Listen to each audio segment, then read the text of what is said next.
कल्याण शहरामध्ये अनेक तलाव आपले जे आहेत की ते कल्याण शहराला पाणी पुरवठा एके काळात करत होते। अशातलाच एक दुर्गाडी किल्ल्याच्या पायथ्याशी एक भटाळे तलाव म्हणून आहे, त्याच्यावर अतिक्रमण झालेलं आहे।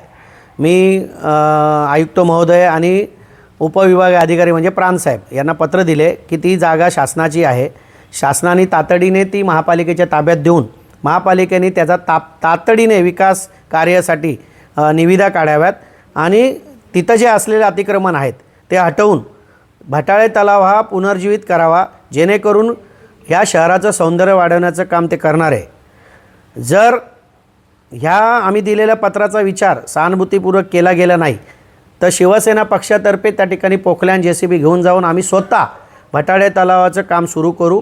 ही त्यांना मी एक डेडलाईन देतो की त्यांनी आम्हाला एक वेळ द्यावी, या वेळेत आम्ही हे कामाला सुरुवात करू।